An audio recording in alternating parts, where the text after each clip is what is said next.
Journal officiel. Amal Clooney, a human rights lawyer, was naturalised under her maiden name, Amal Alamoudine. The couple had purchased an estate in France in 2021. In an October interview with Esquire, Clooney described their French farm as their primary residence. He expressed concerns about raising their kids in Hollywood's culture, preferring a quieter life in France. Representatives for Clooney did not respond to requests for comment on Monday. I'm Charles de Ledesma. Also from France, local authorities say Brigitte Bardot's funeral will be next week in Saint-Tropez, the resort she helped make famous. The movie star and animal rights activist died Sunday in France at 91. I'm Ed Donahue, AP News. This is 8:20 a.m. WCPT Willow Springs and streaming worldwide at WCPT820.com. We are Chicago's progressive talk, where facts matter. Now your WCPT 820 weather update. From the Weatherology Weather Center, I'm meteorologist Paul Trombley. Chance of snow today. Otherwise, cloudy skies expected. Daytime highs approaching 25. Westerly winds 8 to 15 miles per hour. Cloudy skies expected again tonight. Snow likely. Lows dip down to about 25. Snow likely tomorrow. Daytime highs approaching 32. Overcast skies. 1 to 2 inches of snow today through tomorrow night. That's your latest Chicago weather update. Right now, 12. Saving money in your next painting project with help from Menards. Get a paint that combines gorgeous color and durability. Dutch Boys Platinum Plus is a paint and primer with a protective finish that guards against scuffs, spills, and stains. Don't wait to finish your projects. Get a gallon on sale now through December 31st and refresh your home today. Plus, check out our weekly flyer on Menards.com for all the great deals happening now. Save big money at Menards. Because facts matter. You're listening to WCPT 820. Welcome to Choose Views with Richard Chew. Get ready to dive into a world of insightful conversations and thought-provoking discussions. As progressives, our job is to have an all-inclusive, full-on assault with all of our players. A show that focuses on moving our political, social, economic, gender, and cultural conversation forward. And all of our players means all of our players. It's Choose Views. And now, here's your host, Richard Chew. Good Tuesday morning, progressives, chins up and shoulders back. It's time to fight. And I got it right today. Welcome to the December 30th, 2025 edition of Choose Views, 773-763-9278. Find my show on Facebook Live, TuneIn Radio, and YouTube. Email me at richard@wcpt820.com. And, of course, follow me all over the place. X, Instagram, LinkedIn, Facebook, Blue Sky, Spoutable, Threads, Substack. They're all out there. Yes, those are places. And who knows, we may add some things to the mix. Catch all of our shows by subscribing to our WCPT podcast on Apple Podcasts, Spotify, and iHeartRadio. There you can get Choose Views, featured interviews, and, of course, Joan Esposito, live, local, and progressive, Driving It Home with Patty Vasquez. Driving It Home with Patty Vasquez, of course, is one of the coolest shows and things to do in your late afternoon, so make sure you're checking Patty out. It's The Democracy, Stupid, with Edwin Eisendrath, Out Chicago, and our other great shows and interviews, and we'll give you some updates on who's sitting in and who's doing what for our folks with Patty and with Joan and with Edwin. Make your way over to heartlandsignal.com. Pass it on. That's all I say. I don't know if I can say that other thing. It was a song that was really popular back in the 80s. But Devin's looking at me like, okay, what are you about to get us in trouble for? But pass it on. But I'm not going to say the other thing because I think he finally just read my mind because he knows what I'm talking about. And it's a particular thing that people smoke sometimes. Yeah. Probably not a good idea to say that, right? See, this is one of the things I love about Devin. Many things, but one of the things in particular is that you could see his brain working like, what are you about to do? Don't do it. Just take the easy road. And I always do. So in any event, on today's show, we will have Representative Valerie Foushee from the great state of North Carolina, who will be with us, Congresswoman. And talk about what's happening there, talk about immigration, talk about just protecting citizens. And it'll be great to hear from her in the 7 o'clock hour. In the 7:30 hour, Holly Kim, who we've had with us before, who is running for Illinois State Comptroller She'll be with us in the 7:30 hour to talk about work that she's done, how her campaign is going, and most definitely what she sees we should be doing in this state. So, listen, guys, I want you to call in today if you get a chance. If you can, you call in or you can text me and we'll get to it. Here's why. I want to, tomorrow is New Year's Eve, and we're all, preparing and doing what we do each year in some way or another. So, I just want to know what your wishes are for 2026. It could be personal, it could be professional, it could be political, it could be in any category. And I've been, waiting intentionally to ask this question because, I wanted to give you guys today and tomorrow as, the last couple of days of the year to be able to talk about what you want to see in 2026. So feel free to give us a call or send me a text and we'll read it on the air. As best we can. I can't promise we're going to always read everything on the air because sometimes we just get busy and can't do it. But by all means, send me your or call in with your 2026 wish. We were busy yesterday with Rico and Rick and myself, all three being in studio. So there were some calls that we weren't able to get to. So hit us back today at 773-763-9278. And, you can call, of course, and that's also our text line. So let me know. Just curious. Doesn't have to be anything big or massive, but just like to hear from you guys and hear what, you've got on that wish list for 2026. And even some things that were highlights for you from 2025, if you want to share those with us, it'd be kind of cool to hear. So reach out to us. We had, we've got this cold front through the Midwest, and Devin and I were just talking about it. I think, the snow that came is come and gone. It wasn't that much, but it was cold, and so some of it did make the roads kind of slick and sidewalks a little bit icy. So if you're out and about in the Chicago area, suburbs, please be careful. It's still a little bit slicky out there. So make sure you give yourself still a little bit of extra time, and you're preparing yourself for getting out and about in this stuff. I always like to say that. You guys know that by now. The upper Midwest really didn't get that much snow, but that which we got here in Chicago was on the heels of the rain that we got on Sunday. So still a little bit icy out there in some places, so just be careful. One of the things we talked about yesterday was, we talked about a lot, but two things that really pop into mind, and that's one of them is election issues or voting, as it were, and the impact this is going to have on democracy in 2026. And I think that, I talk about the 89 million that did not vote for whatever reason. And I was talking with a friend yesterday about what we've got to do to find out the data behind that, more specific data, more accurate data, frankly, not just the sort of exit poll thinking, because, exit polling is for people that did vote. So, but exit poll thinking sometimes impacts the questions that are asked of people that did not vote. So I'm going to be leaning into that in 2026. That's one of the things that I'll be, as we're getting into the midterm season, talking a lot about.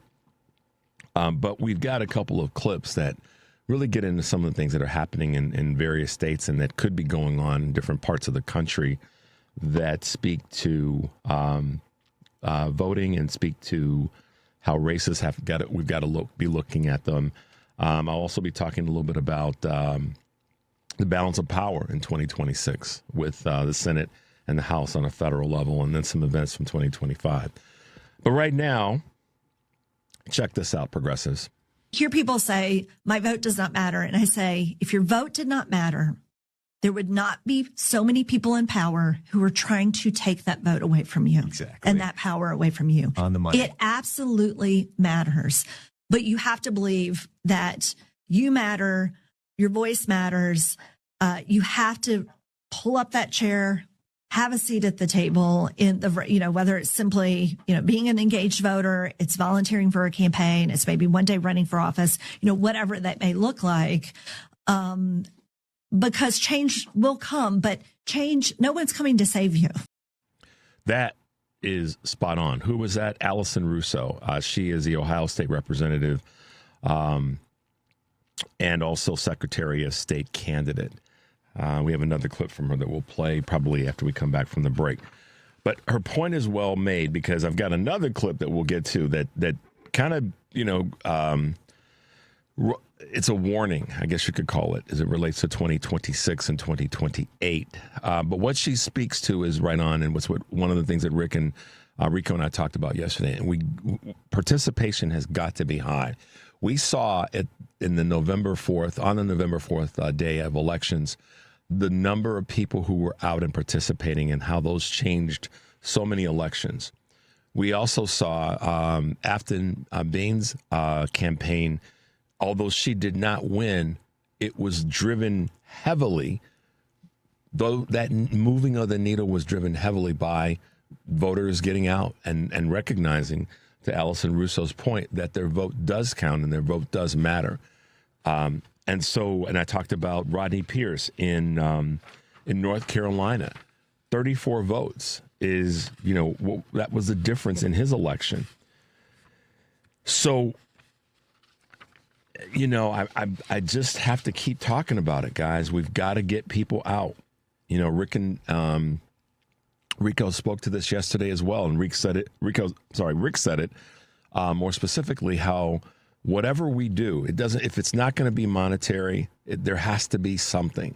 If we truly care about this thing that we want to call our democracy, then we do have to kind of step out of our comfort zone. Michelle Peltier is going to be with us tomorrow, and she's really kind of the person that's been talking about that the most in the last few months. Is we have to be willing to step out of our comfort zone in a lot of areas, but when it comes to this political fight, we most certainly have to do that.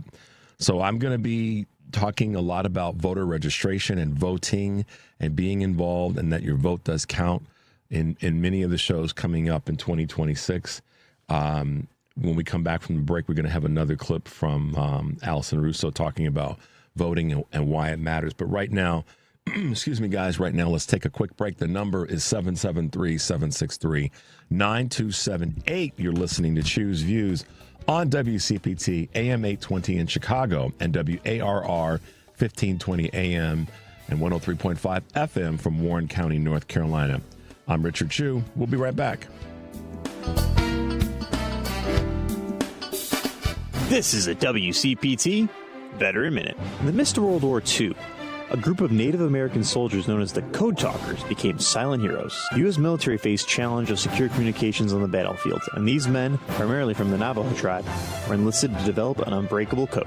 Using their native language, which had no written alphabet, they transmitted vital messages that were indecipherable to enemy forces. The code proved to be an essential asset, particularly in the Pacific Theater, where it helped the Allies win crucial battles. The Code Talkers' courage and ingenuity saved countless lives and turned the tide of the war. Yet, their contributions remained largely unknown until decades later.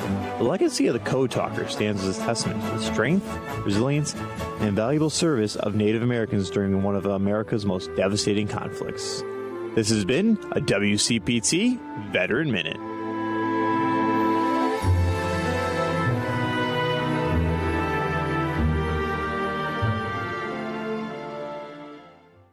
Because facts matter. You are listening to WCPT 820.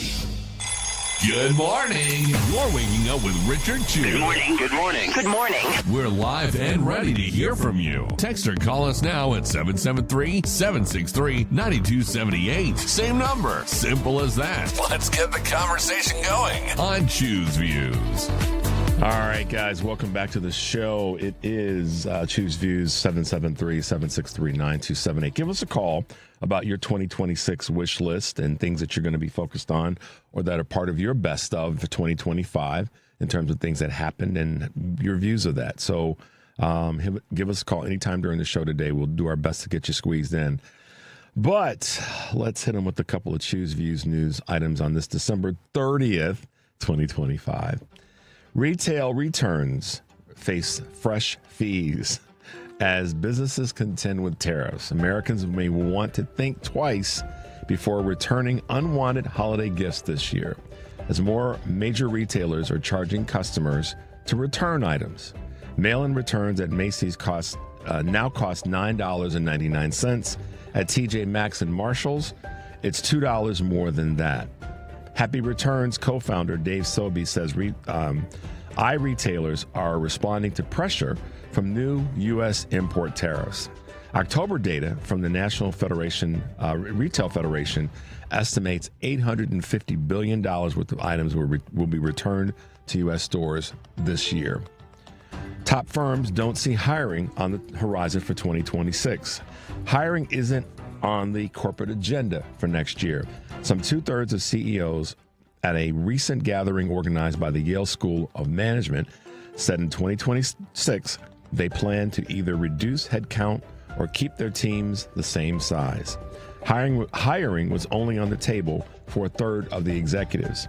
That pattern underscores economic concerns and the idea that AI can take on more tasks. At the same time, some employers are still course correcting after hiring too many workers after the pandemic. Excessive drug refills are costing Medicare $3 billion, analysis is showing. A recent Wall Street Journal report reveals excessive prescription refilling by mail-order pharmacies cost Medicare and patients $3 billion between 2021 and 2023. While these pharmacies filled just 9% of Medicare's prescriptions, they were responsible for 37% of unnecessary refills. This trend, exacerbated during the pandemic, poses risk to seniors, including potential overdoses from excess medications. Experts stress the need for better management of prescription supplies to enhance patient safety. Small business is the next Gen Z career move. Small businesses, which make up 90% of companies globally, could be the top destination for young job seekers in 2026. Gen Z workers report greater pessimism about their ability to land or hold a job. Right now, more than any other generation has experienced, and joining a small business or starting one is increasingly emerging as a high upside move and for new entrants into the workforce. Hiring at small firms is up, and LinkedIn data shows small businesses are hiring more entry-level workers than larger firms. Last but not least, the wealth gap widens between large and small firms. U.S. companies are experiencing a phenomenon that resembles the recent economic shift among U.S. households. This year, the wealth of low-income Americans has diverged from that of their high-income counterparts. Now, small firms and large ones are seeing roughly the same pattern. For most big U.S. companies, 2025 brought surging profits and historically high stock prices. Many smaller businesses, however, experience the exact opposite: persistent headwinds, which large firms can withstand more easily than smaller ones, include years of high inflation and also the effect of U.S. imports and tariffs. So there you go. A couple of Choose Views news items on this December 30th, 2025. So, not Choose Views news items, but a couple of things that kind of cross my desk as it relates to what's happening out of this White House. And one of them is, and this is, I guess you could say this is the sadness, if you will. Maybe sadness isn't the right word, but this is the pervasiveness is a better word as it relates to this administration. Trump's unpopularity has gone global. Many people feared that that would be the case and how it would impact our allies and most definitely those who we're trying to build better relationships with. So how that's coming out in terms of polling, Trump has spent much of his presidency trying to become more popular internationally, but new polling shows his favorability is even worse in Europe than it is in the United States. I don't know how that can be, but I guess because they didn't vote for 78 million people in Europe did not vote for him, so I can see how that that worst characteristic is applicable. Republicans have been begging Donald Trump to spend more time on domestic politics as president, and of course, as a result of that not happening, his party's approval ratings have plummeted due to high prices, worsening inflation, and economic conditions. Instead, Trump has been obsessed with winning a Nobel Peace Prize, so he spent a large amount of time during the first year of this term focused on foreign affairs, which he stinks at because they don't like him. We knew that already. The trend has continued through 2025's holiday week. As we saw Sunday, he held a meeting with Ukrainian President Volodymyr Zelensky, which was another pressure session intended to force Ukraine to accept Russia's conditions for surrender.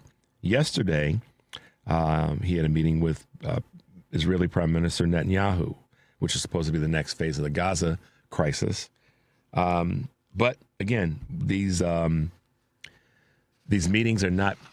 They've shown to not be productive, and if anything, they've shown to be bullying sessions, as Rico and I talked about yesterday. To that end, he was caught yesterday on a hot mic, meaning Trump, not Rick and Rico, throwing a baby fit or a tantrum, if you will. Trump was caught on a hot mic during a meeting, whining to Netanyahu and demanding credit for ending wars that he didn't really end. The American people are finding out that the same endless pit of need that Trump projects on social media and in public is his actual personality, not just something that people think is for show. It's his personality, and it ends up being for show. So far, the second administration or second term has been defined by a bottomless need for attention and credit. On Monday, as we said, he met with Israeli Prime Minister Netanyahu for what was supposed to be a meeting about peace in Gaza. But of course, the meeting really wasn't about Gaza. It was just another attempt for him to get more attention from reporters and for them to pay attention to him. Trump allowed reporters into the lunch with Netanyahu to get some photos, but didn't realize that his mic was on. Those are two articles that come from our good friend Sarah Jones at Politicus, the Daily with Sarah Jones. So make your way over to Politicus USA and the Daily with Sarah Jones if you want more detail on those two stories. It's Big Baby Trump demanding credit for something that he had no real impact on, and we're seeing it. It's nothing new. We've seen it before, and we're going to see it, unfortunately, again. So that's a couple things I wanted to bring you guys up to speed on. A question that I'll throw out to you. We've seen enough reporting, certainly enough commentary around this, or certainly enough questions and coverage around AI. So there is this conversation that many Americans hate AI, or the unknown about what AI will do and how it will impact jobs, how it will impact the work environment, and the list goes on. But a question that I have for you guys is this, and I'm curious to find out, which political party do you think will benefit more from AI? And I know that's kind of an evolving conversation, but which political party do you think will benefit the most? I'm curious about that. As I said earlier, also curious about your wish list for 2026 and sort of your year in review with 2025. But which party do you think will benefit? Hit us with a text or give us a call in that space. And also, 2026 is going to reveal this. We're going to be into certainly midterm season, but we're also going to be into the 2028 race. We can't get around that. That's a reality that's coming our way. And it's, again, voting. We're going to get to a clip in a second regarding that. But I'm curious where you guys sit on this. The 2028 race is going to begin the moment we get into 2026. But who do you think is going to be that leading those leading voices? Trump knows that he's not going to be able to run again. He may play the game and trash talk right now because it gives him. Going back to the article that I read before from Sarah, it gives him some popularity, it gives him some squeeze in the media right now. It allows him to play that game where people ask him a dumb question and he kind of does his normal. Well, we'll have to see what happens. We'll have to see how it turns out. He does it. That question about running in 2028 gives him kind of a nice, soft, cushy thing to be able to talk about that we know is not going to happen. Again, there's that part of my brain, there's that 2% part of my brain that goes, if everything plays out the way that it's supposed to. And he's definitely not running if the Dems take the House back in the midterms. I will bet on that. The Dems win the House back and win the Senate back. He's not running again in 2028. You can bank on that. But what I want to know is who do you think on the Republican side and on the Democratic side will emerge? Couple names. And if you don't respond today, just over the next couple of days, send me a text or call and let me know. Who do you think will emerge? Because the thing that is important is how we look at what's going to take place with our elections, and I mean that in terms of voting. So before we go to this break, we're going to play one more clip that I want you guys to hear from Ohio Representative Allison Russo. We're one of the worst gerrymandered states in the country. So, if you had to explain the redistricting crisis to a young person that's voting for the first time, how would you do it without sugarcoating it?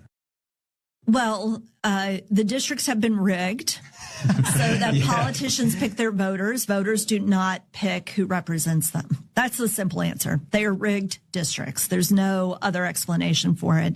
And they are rigged for those in power to hold on to power. And it's as simple as that.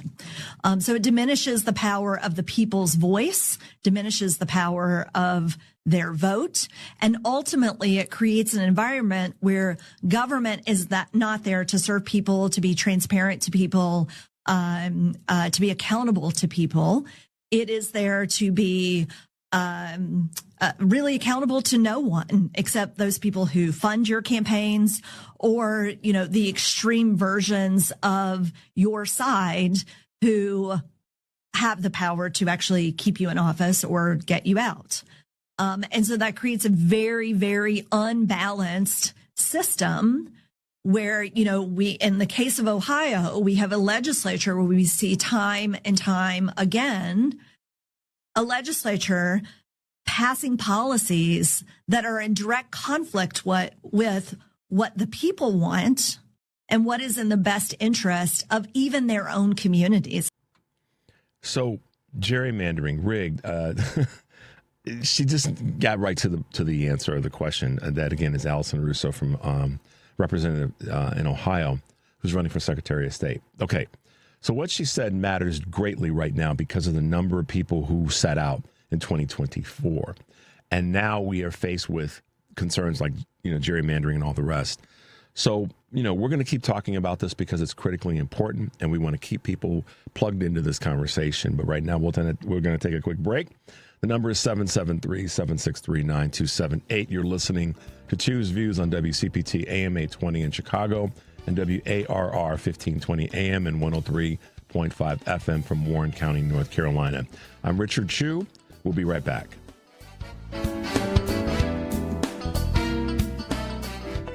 Check up on health with Chris Whitting. Though everyone seems to be doing it, laser vision correction is serious surgery, and you have to do your research into what you can expect.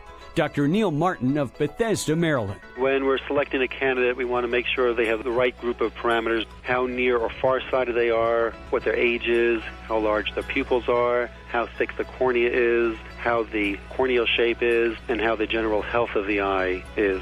If all's well and you have laser vision correction, Dr. Martin says the effect can be immediate. Some people can see great the next day. It depends upon how near or far-sighted they're starting. If somebody is very nearsighted or very far-sighted, it may take several weeks for the best vision to come. So they just need to be patient and go with the reassurance of their doctor to know how they're doing. Don't be fooled by a low price. Sometimes that means all the care you may need may not be included. Ask your ophthalmologist for a reference. With Checkup on Health, I'm Chris Whitting.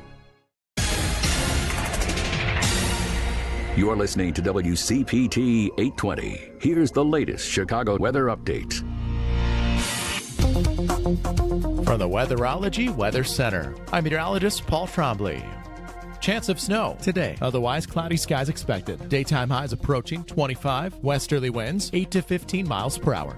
Cloudy skies expected again tonight. Snow likely. Lows dip down to about 25. Snow likely tomorrow. Daytime highs approaching 32. Overcast skies. 1 to 2 inches of snow today through tomorrow night. That's your latest Chicago weather update.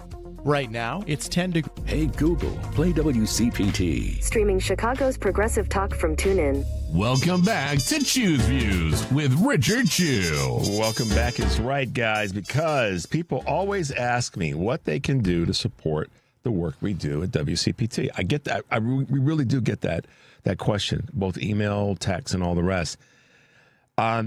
So what can we do to work to support the work at WCPT and Heartland Signal? As always, the best way to support is to support our sponsors and tell them you appreciate them advertising with us. Give them a call. When you hear their ads run on any of our shows, give them a call and say, hey, thank you for being a supporter of something I believe in. But if you're on Facebook, there's another way. You can now subscribe to the WCPT 820 and Heartland Signal Facebook pages. A subscription is 99 cents a month. We will have some special offers for our subscribers, and those will be coming soon. So visit us, WCPT 820, Chicago's Progressive Talk, and Heartland Signal on Facebook, and hit the subscribe button. Today on Live Local and Progressive, Ed Yonka of the ACLU of Illinois will be filling in for Joan, and his guest, our constitutional law professor, Peter Shane. Charlie Hoggle, staff attorney at the ACLU's National Security Project, Illinois Congressman Mike Quigley, Gregory Royal Pratt, Chicago Tribune investigative reporter, who is one of the several Tribune reporters to share the byline on Sunday's front page article, 64 Days in Chicago, the operation, the story of the Operation Midway Blitz, and Candine Bennett, director of advocacy and Intergovernmental Affairs with the ACLU of Illinois. Joan returns next Monday, January 5th. That's Live, Local, and Progressive weekdays, 2 to 5 Central here on WCPT, as well as heartlandsignal.com and TuneIn. Tonight, driving it home, Patty Vasquez will be joined by Lelia Staten, Democratic candidate for the Iowa House of Representatives, and Wisconsin State Rep. Francesca Hong, Democratic candidate for Wisconsin Governor. Driving it home with Patty Vasquez weekdays, 5 to 7 here on WCPT AM 820, Heartland Signal website, TuneIn, YouTube, and Facebook. And then tomorrow, our last show as we wrap up the year, on Choose Views, my guest will be Kurt Mullett from Hoosier Blue 63 and Michelle Peltier. So we'll have an opportunity to chat with two of our great friends as we wrap up the year. And then Thursday, we'll have a New Year's Best of episode. And I'll be back with guest Karen Byrne and Qasim Rashid on Friday. So that's going to be a lot of fun. All right. So one of the things I wanted to talk about, we didn't get a chance to talk about this in depth yesterday just because we were busy, we ran out of time, and the guys were here with me, which was a ton of fun. And those are the Senate races. I had a few of you reach out to me and say, hey, can you hit those again? So there's 10 Senate races that will decide the balance of power in 2026. And the races that we briefly spoke of yesterday, and I'm going to go through those again real quickly. The core four, as it's being written, Maine. Obviously, Susan Collins is the name that comes up often there. But Janet Mills, who is a governor, and military veteran Gregory Platner are the Democratic primary candidates that are kind of leading the way right now. North Carolina, that's a big one as well. Replacing Senator Tom Tillis, who's retiring. And many are predicting that that's going to be one of the most expensive Senate races next year. Former Governor Roy Cooper is running. And as I mentioned, Republicans have tapped a few of their people there in the state. So we'll see. That's a big one. That will be a big, big win. North Carolina, I'm going to be doing everything I can with our broadcast to talk about and talk with candidates there. And I may ask a couple of questions of Representative Foushee, who'll be with us in the 7 o'clock hour. But that's a big race. They're all big races, but that one is a seat that we can get. Maine's the same. I mean, those are two seats. We get Maine with either Platner or with Mills. That's a big win. we get North Carolina, and Roy Cooper can put that together and win down there. That's a grab from Tom Tillis retiring. Now, on the other side of that conversation is John Ossoff, who's defending in Georgia. So we've got to do all of the work that we've got to do, that we talked about yesterday, to help those two win. We got to help to win in Maine. We got to help to win in North Carolina. We've got to help. Those are pickups. We got to protect home base with John Ossoff in Georgia. So that's one where, you got to be willing to put in some time as a progressive liberal Democrat, no matter where you are in the country, to help in that space. We've got to hold that seat. And then in Michigan, we've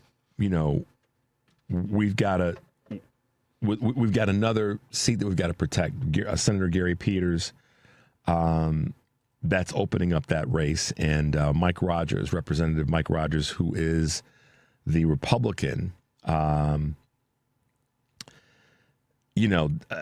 It's a big deal. We got to hold that seat. That's the only words that come to my mind. And we've got some strong people that are running there. Mallory McMorrow is one of the big ones. We've had a progressive physician, Dr. Saeed, on with us before, Dr. Abdul Al-Saeed. But we're going to have a big, strong primary there. The Republicans are going to have a big, strong primary there. We've got to win, though. That's a point. That's such an important race, because for the Midwest, it's a balance of power situation as well, because there's some shifts going on with the governor's race. So we've got to maintain a Democratic governor in Michigan. We've got to maintain that Democratic seat in Michigan in terms of a U.S. Senate race. So those are so to speak, the big four, if you will. Some other areas where we've got opportunities would be in Ohio. And Sherrod Brown is decided to challenge GOP John Husted. It's one of those situations where we've got some that we can pick up, guys, and it's going to take a lot of work and a lot of effort, and I'm going to do my best to talk about it and lean into it as we get into 2026. And of course, along with that, we've got the conversation that's got to be had in New Hampshire. Because that's a big one. Sununu is one of the Republicans that's looking at running. He's a state Senate Republican. So that's another opportunity there where we got to protect and we got to grab. Down in Texas, nothing to lose there in terms of seats that we're, trying to protect, if you will. But we definitely have some opportunities, as we always say when it comes to Texas, with the House and certainly with the Senate. Cornyn and Cruz, C-squared, are just harming people in the state of Texas, not doing anything to bring anything to the folks there. And I know enough people in Texas to speak to that. And after what happened last summer with the state delegation having to leave to break quorum because of what Trump was trying to do with the gerrymandering request of Greg Abbott, there's a lot of work there. There's a lot of gain there. And obviously, Jasmine Crockett and James Tallarico are the two leading Democratic voices, if you will. But we've got work to do, and I want to see us be able to move that forward in Texas. It's an uphill fight. It's probably the toughest fight that we're going to have on the Senate level throughout the country. But it's one that, if we believe in this thing we call a democracy and a better America for everybody, not just for the select few, then this is a fight that we've got to be willing to roll up our sleeves for. Joni Ernst is retiring in Iowa, and that's going to be a highly contested race. But it's time. And I think we've got to really understand that Iowa in the past has been somewhat of a purplish state. And we've seen some wins from state races. So maybe it's time that we get that seat as well. I mean, the opportunities here are huge. I mean, we potentially could pull off 5 wins. And maybe because of the fact that Republicans have just leaned in and kissed Donald Trump's behind far too much on the wrong items. I guess kissing his behind on any item is wrong, but on items that matter based on what he ran on and what the GOP ran on, maybe it's time. Maybe people will have woken up and said, okay, however they, bend themselves into a pretzel or retrofit themselves to make it happen, I really don't care. But how much better the country will be if we were to pick up 5 Senate seats and we take the House back. We're going to keep talking about this, guys. So it's where we are. Alaska's also got some opportunities up there. Democrats have some opportunities in Alaska. Former Rep Mary Patola is looking at running. There could be a strong opportunity there. That's a reach, but it's one that we've got to be aware of. And then Minnesota, as we mentioned yesterday, former NFL sideline reporter Michelle Tafoya is considering a run.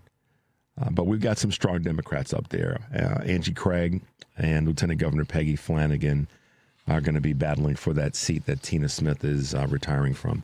So we've got some strong people running in these 10 Senate races that are going to change the balance, or that will impact the balance of power in the United States.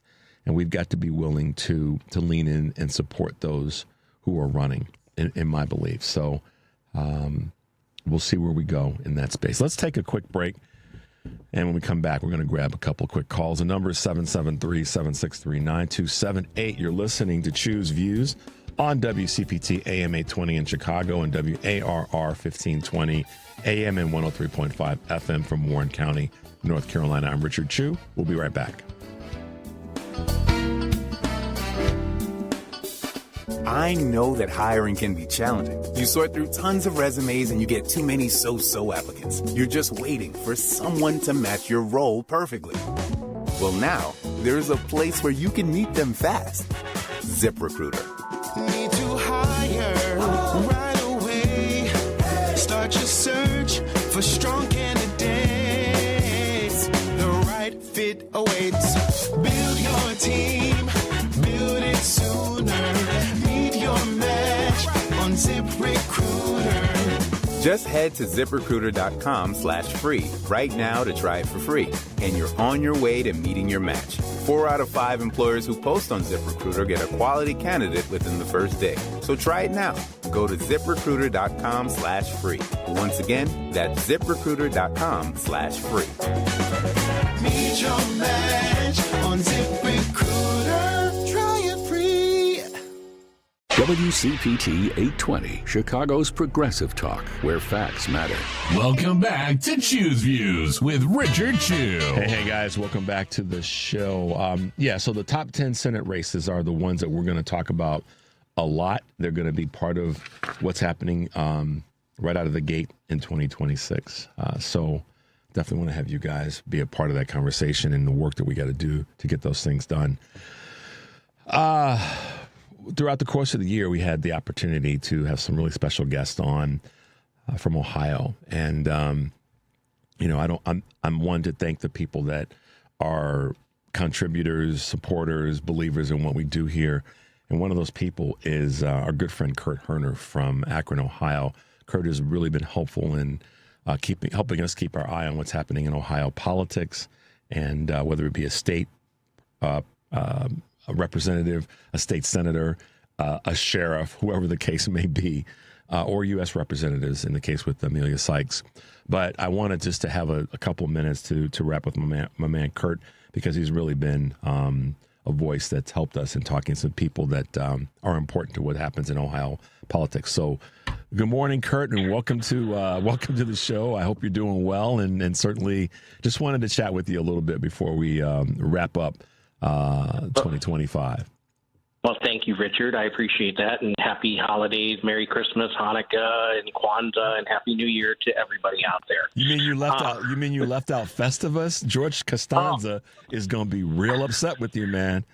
You know what? His dad, Jerry Stiller, will probably get on me about that. Jerry Stiller, man, was he a jerk on TV with every character he's ever done? If it was George Costanza's dad or Arthur Spooner on The King of Queens, I tell you. That's right. That's right. But hey, real quickly about your AI thing, real quick. Have you thought of having your fellow Chicagoan Rob Glenn on your show to talk about AI? We've got a lot of people in the hopper that we're looking at for next year. So the simple answer is yes, and then some. Okay.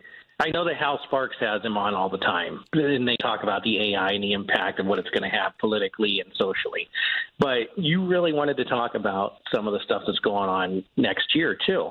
But first, don't forget, we had a city councilwoman on, or a candidate for city council in Hudson, Ohio, who actually won her seat. I saw that. November. Yeah, I did see that. I didn't have a chance to speak to it, but like all state politics right now, Kurt, that it's important. Those races are important because it's where the real sausage is getting made when it comes to how the federal government is getting in the way or pushing weight and issues down on state and local governments. So when we win a seat, as you said, and so many of us have said, it's extremely important. So thank you for reminding us of that. Exactly, because, if it's not for think about it. The local is where you have the most power. Remember that. People want to just go for the quote-unquote, as Archie Bunker says, biggies, like the senatorial, the gubernatorial, and the presidential. But we got to remember those city council people, too. But as far as next year, Sherrod Brown's actually in an interesting situation as far as running for the U.S. Senate next year. One, it's J.D. Vance's unexpired seat. So we have an opportunity to retake what used to be John Glenn? Yeah, no. Was it John Glenn? Yeah, John Glenn's seat. What used to be John Glenn's seat back in the 70s, 80s, and 90s. And right now it's held by a caretaker named John Husted, who is our former lieutenant governor. And Sherrod Brown has a history in the U.S. Senate, too. Yep. And all he has to do – well, first of all, even maggots like Sherrod Brown because he was a union guy. And a lot of maggots in Ohio are in unions. And a lot of people did vote for Sherrod Brown who voted for Donald Trump in the last election. What do you think? Because we know Bernie Moreno won that seat. What do you not that seat, but he won the seat that Sherrod Brown had. Was running for. So I wanted to make sure I clarified that. Okay, so if you're sitting with Sherrod Brown, and I know that you contacted his office and you sent a tremendous amount of great information to me that you shared with them. What are your 2-3 things that you're going to say to him that you believe will be the recipe for success in that seat? Well, first of all, I say, Sherrod, you and I go back 30 years. Don't start there. But anyhow, go ahead, man. All right. So all kidding aside, I'd say, Senator, first of all, let's look historically at the record. I would say when you were a senator and Kamala Harris was vice president in 2021, let's just go 2021. Let's just go 5 years back into the history books.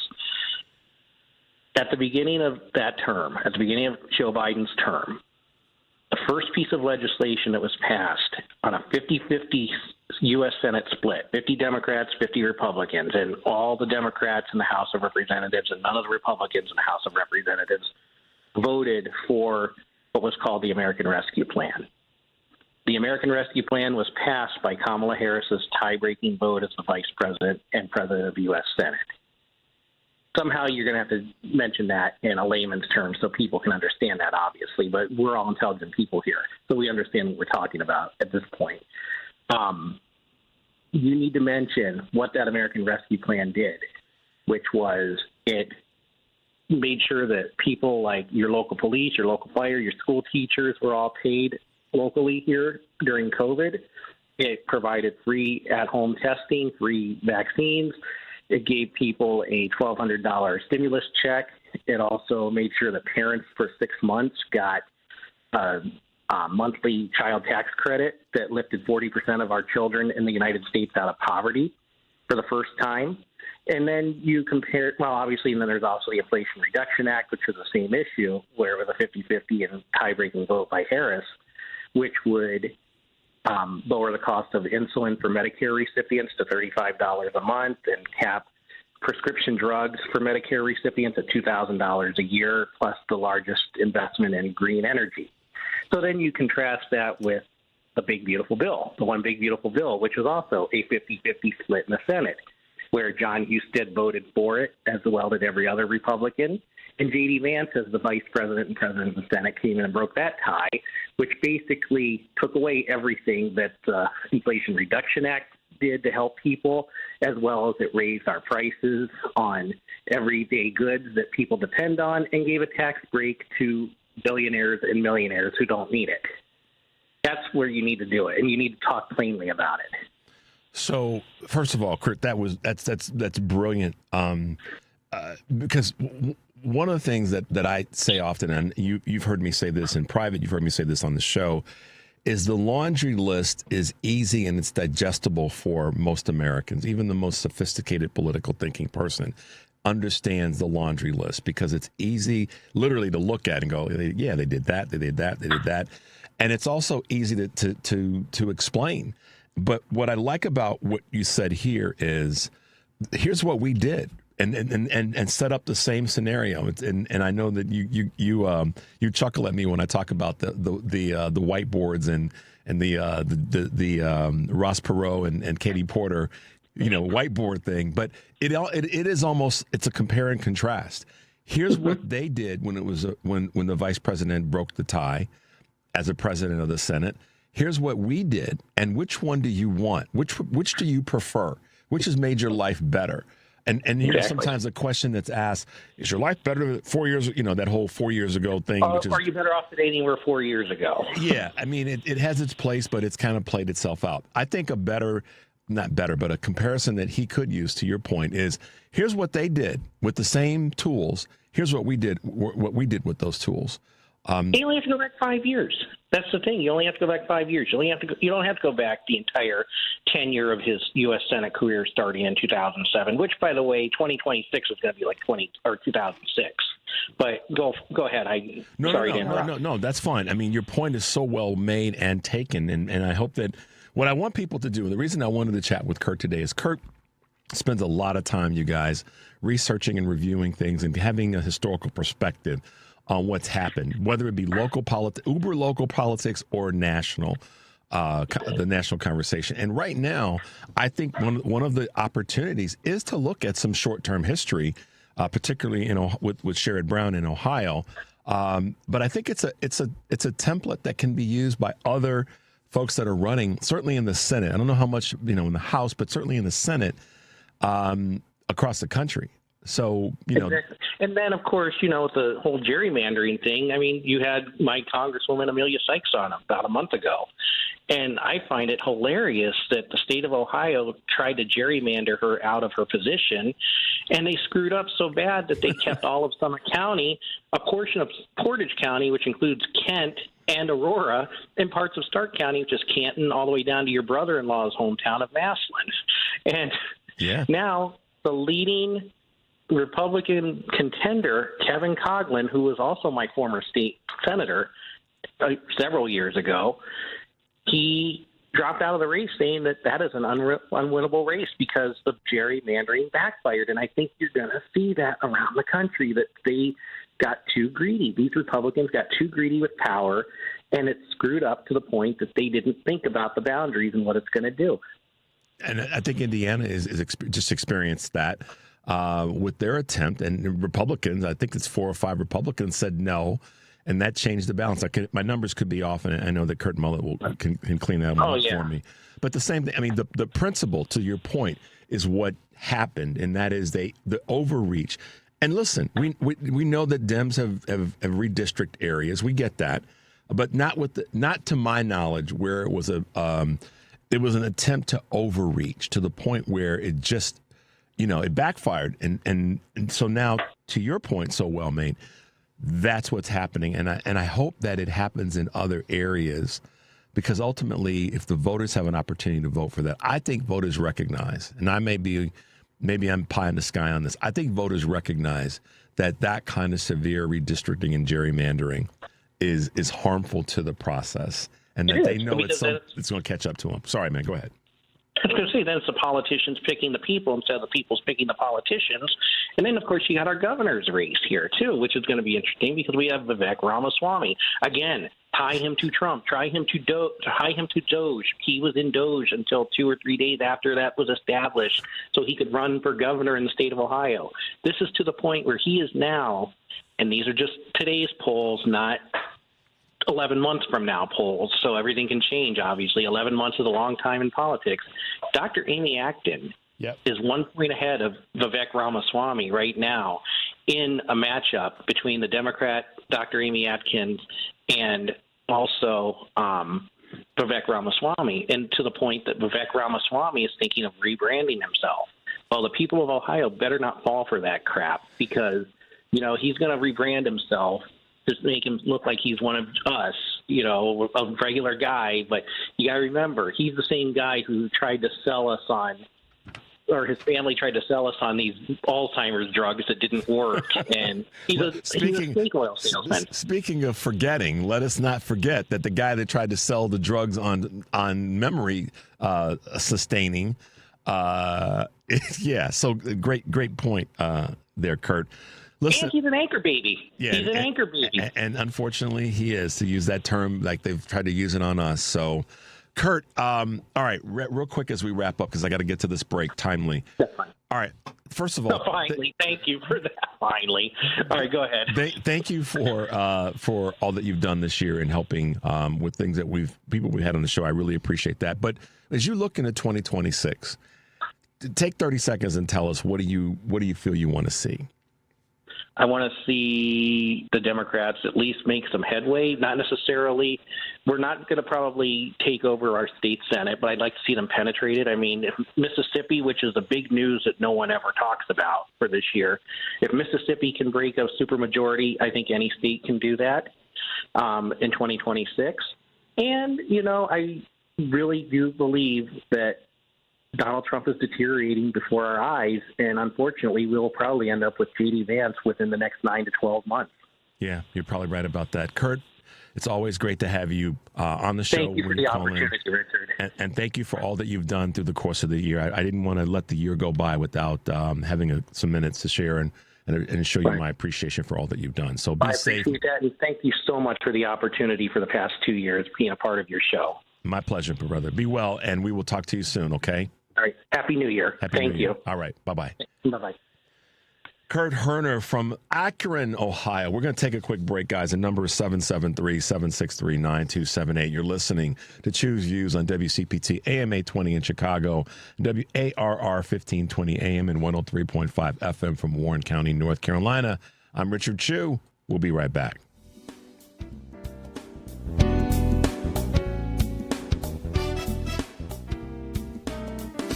Save big money in your next painting project with help from Menards. Get a paint that combines gorgeous color and durability. Dutch Boys Platinum Plus is a paint and primer with a protective finish that guards against scuffs, spills, and stains. Don't wait to finish your projects. Get a gallon on sale now through December 31st and refresh your home today. Plus, check out our weekly flyer on Menards.com for all the great deals happening now. Save big money at Menards. WCPT Replay. This morning, we have with us the author of The Luckiest, Kelly Cervantes. How have you been able to help others with their grief that may have experienced the loss of a loved one, and more specifically, the loss of a child? I have had the incredible opportunity to be invited to speak for several nonprofit organizations. I think so much of grief help, it has to happen in person. I think so often people don't know how to respond to someone else's grief, or they find out that someone has had a loss and they don't know what to say. My biggest piece of advice is, if you find out that someone you know has lost a loved one, ask them about them. Ask them what they were like. Ask them about a favorite memory, because all they want to do is talk about them. They want them to be remembered. Keep listening to WCPT 820, because facts matter. Through trusted relationships and national reach, CVS Health is uniquely positioned to simplify care. Learn more at cvshealth.com/investorday. AP News. Good morning, I'm Ed Donahue. European leaders are due to hold talks today on U.S.-led peace efforts to end the war between Russia and Ukraine. There are tensions over Russian claims denied by Kyiv of a Ukrainian drone attack on a residence used by President Vladimir Putin. Speaking to Fox News, Ukrainian President Volodymyr Zelensky says giving up the Donbas region is not an option. All the parties have to understand that the worst way is to go out from the Donbas. It will be big risks for Ukraine, not acceptable by Ukrainians, but they will, just personally, and referendum will not be positive. President Trump believes peace is closer, but acknowledges obstacles remain. The military says it attacked a boat accused of smuggling drugs in the eastern Pacific, killing 2 people. The death toll from the campaign's 30 known strikes has climbed to at least 107 people. A winter storm is hitting the Great Lakes in the Northeast today. A day after a bomb cyclone barreled across the northern U.S., leaving tens of thousands of customers without power. Nationwide, more than 153,000 customers are without power this morning, more than a third of them in Michigan. And in New York, the governor is warning residents to expect whiteout conditions in parts of the state, including the Syracuse metro area, posting on social media that if you're in an impacted area, to please avoid all unnecessary travel. I'm Lisa Dwyer. President Trump says he's hearing things about Iran. Now I hear that Iran is trying to build up again, and if they are, we're going to have to knock them down. Iran's president says his country's answer to an attack would be harsh. The comment appears to be a response to President Trump's comments yesterday. Eurostar is urging train passengers not to travel because of power supply disruptions in the Channel Tunnel. This is AP News. The AP's John Gambrell reports Saudi Arabia bombed a port in Yemen. But this time they're not targeting the Iranian-backed Houthi rebels. They say instead they targeted in weapons and armored vehicle shipments sent from the United Arab Emirates. This underlines just the tensions that have been growing in the anti-Houthi coalition over the last several days. The kingdom had launched airstrikes last week on the Southern Transitional Council.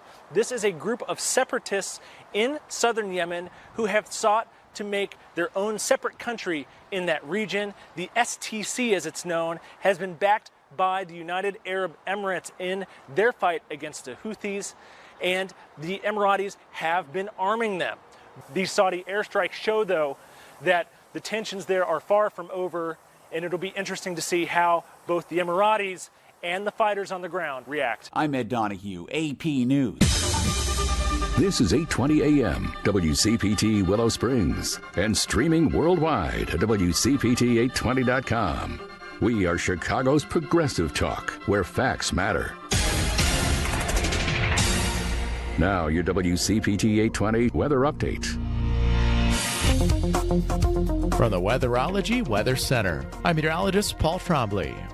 Chance of snow today. Otherwise, cloudy skies expected. Daytime highs approaching 25. Westerly winds 8 to 15 miles per hour.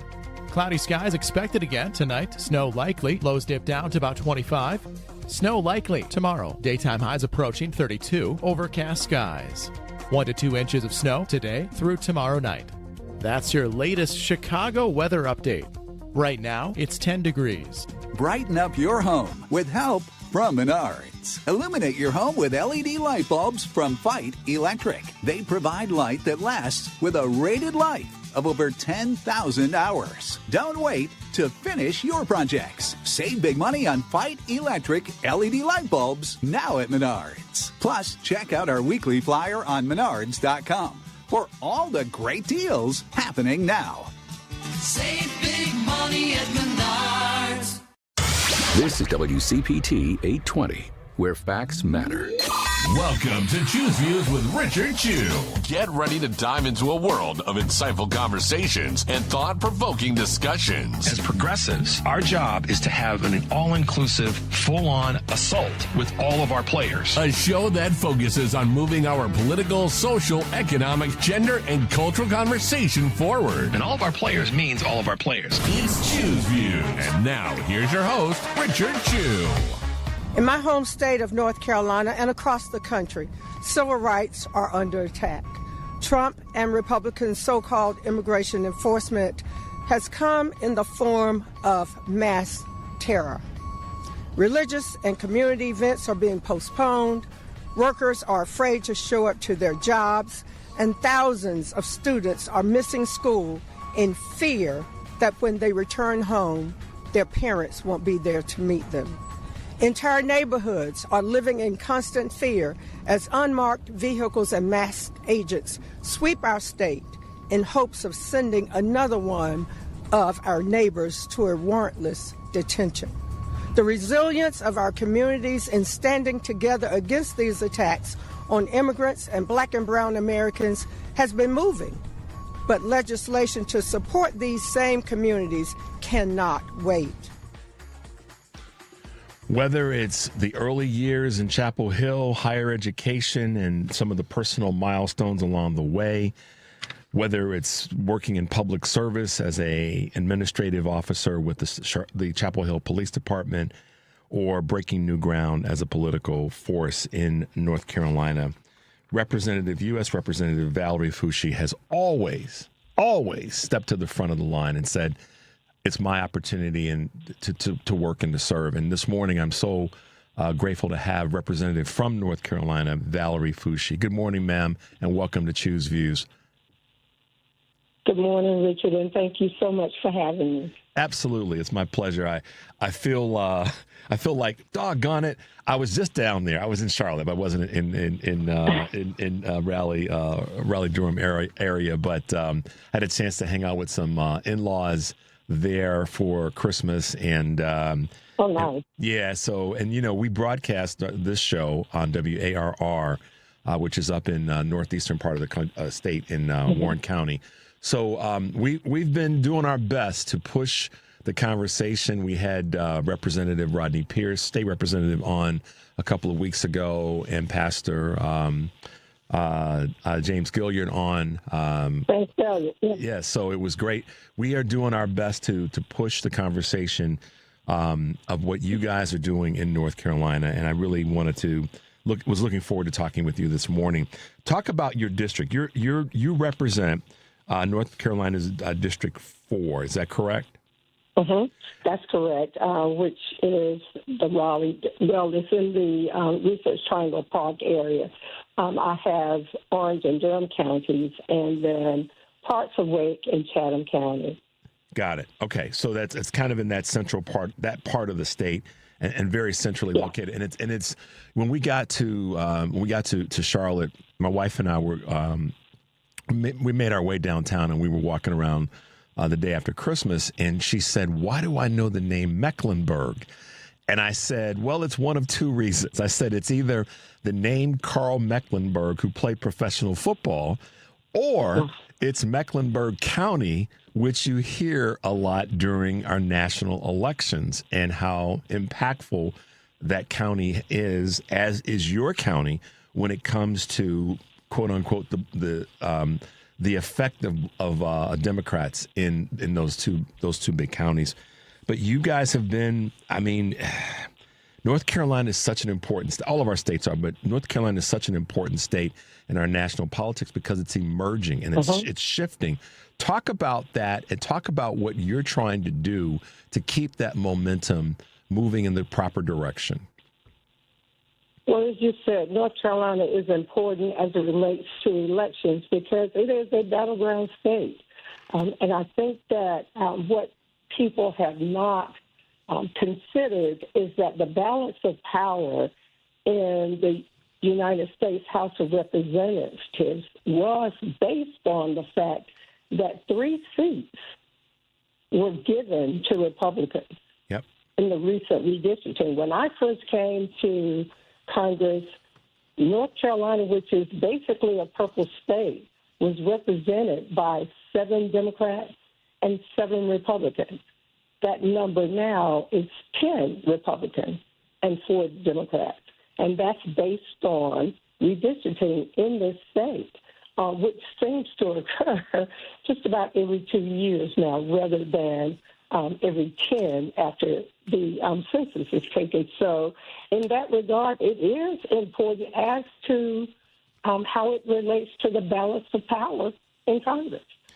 Yeah, I mean, I was just, before you came on, one of our good friends and contributors to the show is in Ohio. His name is Kurt Herner, and he's steeped in politics and on a local level, but also he understands the national impact. And we were talking about Representative Sykes, who is his representative, district representative there. And we had her on the show a couple weeks ago. She said the same thing in terms of what's happening with Ohio. I remember Ohio being a more purple state, but redistricting, not even redistricting, gerrymandering.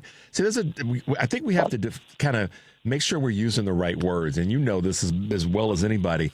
Redistricting and gerrymandering are really two different things. Their net result can be the same, but when we gerrymander a state, it does far more harm than the conversation around redistricting, because Democrats have redistricts areas, but we've not gerrymandered any states that I'm aware of. Is that a fair statement, or reasonably?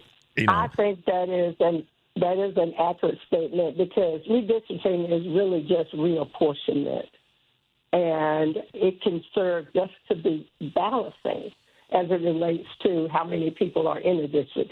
But gerrymandering has a different effect, because it is basically cherry picking who representatives decide are going to vote for them, rather than people deciding who will represent them in any legislative body.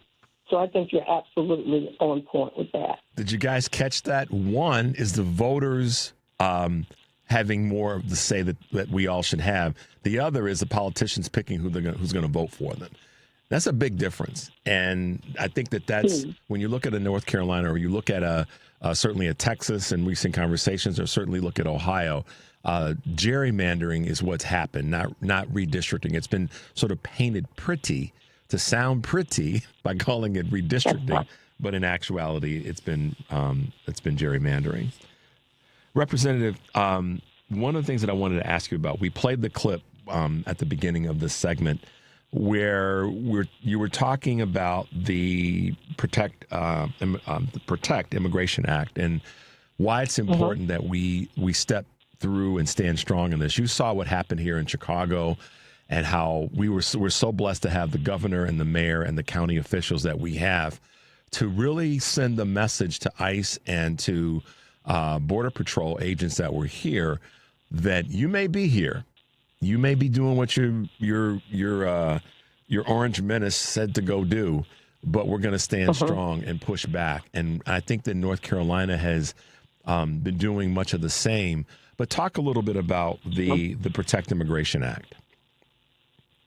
So thank you for that. I was really proud to join three of my colleagues to reintroduce that bill, because when we talk about the Protect Immigration Act, what we're really talking about is restoring common sense and constitutional clarity to our immigration system. So what we're seeing across this country as it relates to the Trump administration, we're seeing a pattern that deliberately blurs the line between federal immigration enforcement and local policing. You know, what we're seeing is not about public safety. It's overreach. It's cruel.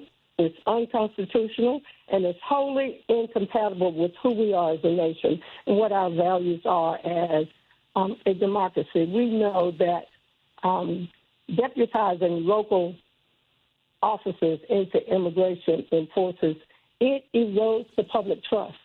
You know, I worked in law enforcement for more than 20 years. And what you want to build in a community is trust, so that people feel safe, so that people feel comfortable with reporting crimes. That's not what happens when you have Border Patrol or ICE to come in and use local law enforcement to work against the people in these communities where they don't know who they can trust. Yeah, that's so well put. You're listening to Choose Views on WCPT AM 820 in Chicago and WARR 1520 AM and 103.5 FM from Warren County, North Carolina. I'm Richard Chu, and we're talking with Congresswoman Valerie Foushee from the great state of North Carolina. Representative, why did you get into public service? What was it that took you down that path? And I know there may have been more than just one thing. But what is it that sort of, was that thing that you said, all right, now's the time? Good question. It was education. Certainly, I did not aspire to be in politics, but I have two sons. And what I learned from just being involved in their classes, being involved in schoolwork, was that black and brown kids seem to be left behind for whatever reason. I grew up during the civil rights era, and I attended segregated schools. Mm-hmm. And the one thing I learned was that what we had was separate, but it was not equal. And so in a situation where integration is supposed to be fully engaged, and you see, you can almost put your hands on students who will not be successful. So I wanted to be a part of that policymaking body to at least ensure that we were given equal access and opportunity to students so that they would be able to succeed, that the playing field was being leveled. And that's how I got my start. I wanted to be an advocate for not just my kids, but kids who were similarly affected, whose parents may not have had the opportunity to visit schools regularly. My schedule, working at the police department where I worked shift work, gave me the opportunity to get off at 7 o'clock in the morning and go to the schools and volunteer. But it also gave my eyes and ears an opportunity to see and to start to plan how I could help and be a part of what would emerge as a system where students were given equal access to opportunity. I know what it means to come from poverty and use education as a tool to overcome poverty and other ills of our society.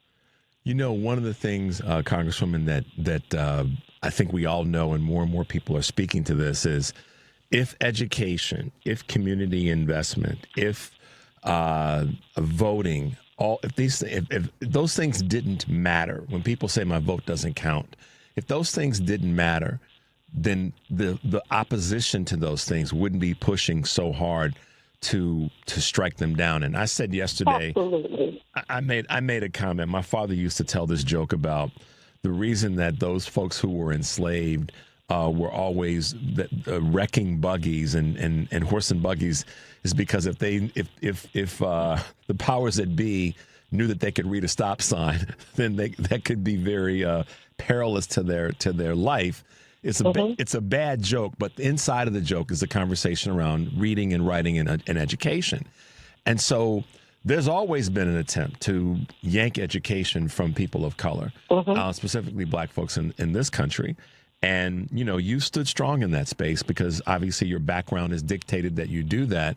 But to your point, your eyes and ears were able to take in the things that weren't working and weren't equal, yet alone being separate. So I was just curious, kind of what your determination of your path was and why. And another thing, Richard, if you add to that, what we're seeing is now a dangerous push to whitewash our history. Yeah. At a time where we need to understand why we are where we are to make sure that the same things don't repeat. So instead of teaching students the full truth about our country, including the realities of segregation and racism and injustice, what we're seeing by this Republican majority are efforts that are trying to silence educators and to censor honest conversation about where this nation has been. Yeah, we can't. And how this nation avoids going back there. What's interesting, Congresswoman, in that space is that it's not just happening on a federal level. I know that you see it in your home state, and in your district, frankly, but it's happening in so many other parts of the country where there's this goal to snatch, whitewash, rewash history. And it's not just a federal a direction in terms of tearing down departments, but it's also on a state level. And that's why, folks like you who stepped into public service and know the importance of it are so important to us on a federal level, but also what you do on a state level. Speaking of that, you haven't been shy about showing up at town halls, and which is what so many of the Republicans have not done over this last, soon to be 12 months since Trump came back into office. But you've been really loud and proud with regard to the town halls. What have you taken from those, and what's been, what you've learned or benefited from by attending, by setting up and having town halls? Well, I've learned two things. People want to hear from their representatives, but most importantly, people want their representatives to hear them. And holding town halls, whether they are in person or virtual or teletown halls, give the constituents the opportunity to have their say and to make sure that not only is the representative hearing them, but their fellow constituents are hearing the questions that are being raised.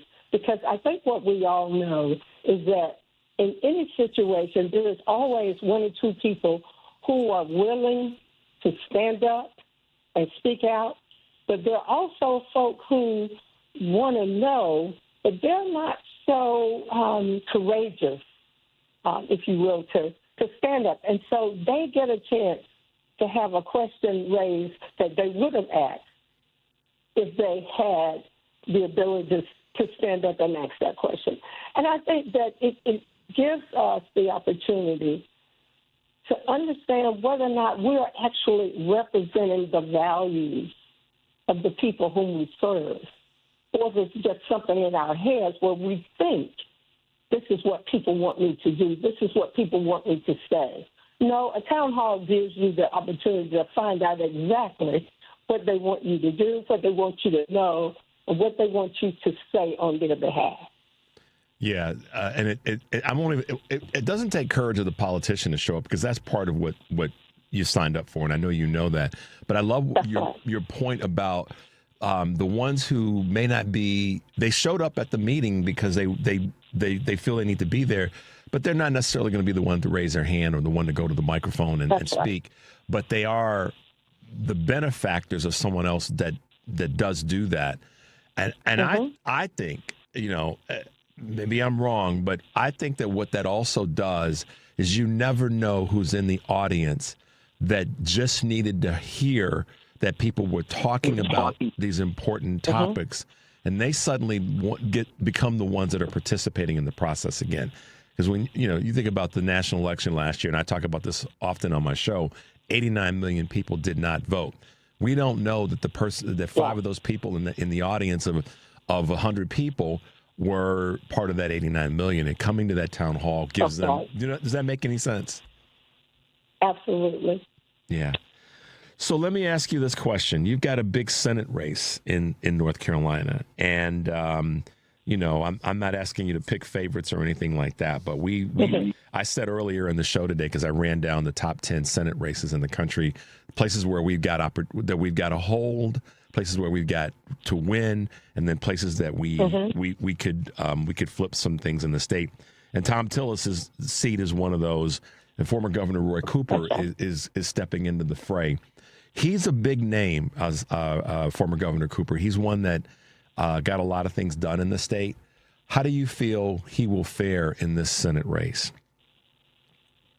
I think that that's our greatest opportunity to pick up a seat in the Senate. He has served very well in the state of North Carolina, not just as governor, but in the state Senate and as the Attorney General. He is probably the most popular politician in the state of North Carolina, not just because his name recognition is what it is, but it's why his name is so popular, the work that he has done, how he has shown that he's able to get things done, and if it requires reaching across the aisle, he knows how to do it. And he knows how to bring opposite sides together for the common good. I think that fares so well in this type of government, what we're seeing in this country, where people are tend to be sometimes on extremes, where I'm going to hold my ground to the right, and I'm going to hold my ground to the left, and there is no center. Where Roy Cooper has the ability to make us all see that, yes, there is a center, because if we all share the value of making this country great, of making this country a place where every citizen sees opportunity, then yes, we can have a conversation, and I guarantee you, if we talk long enough, we'll find a point of agreement. We'll find a point of intersection from which we can build consensus. Well, Cooper has the ability to do that. Yeah, a lot of people are seeing that same bit of information and have that same belief, and that's why I'm hoping that this purple state that's been gerrymandered will recognize, because in a state, this is one of those opportunities where it's a statewide election, so we could really do very, very well there, and he is well liked and respected by not just the state folks in the state, but folks around the country. He's a name around the country that's well known. So if you get a chance to send him a text message, tell him we'd love to get him on the show so we can do our part to help in pushing. And I'm saying that not just tongue in cheek. I do mean that. So if you can text his folks and say, hey, you might want to jump on Choose Views out of Chicago and out of Warren County. That's right. We'd be honored to have him on the show because we want to see him win. So, Representative, as we wrap up this morning, and I so appreciate you being on, and we want to have you back on whenever your schedule permits, because our goal is to win everything that we can win and to help every single candidate running in the country, no matter what state they're in, to help them get across the finish line. So we'd love to have you back once we get into this 2026 season. Last question. How's your holiday season going? How have you been hanging and holding up and all that, family and all the crazy things that are going on? So my holiday season has gone well. My husband will tell you I work every day, but I did take 3 days to not work because I have 2 grown sons, and they were here with us. One is from the Richmond area, but my youngest son lives here. And so I have 2 grandchildren and 1 on the way. And to have them in my home during this season where we could share our love for each other, share our family stories, and just appreciate what it is to be family, what it is to take some time to settle down and appreciate and enjoy. We're Christian. And to worship and enjoy the reason for the season, I couldn't have asked for more. That's fantastic. Representative Valerie Foushee from the great state of North Carolina, we so appreciate you hanging out with us this morning.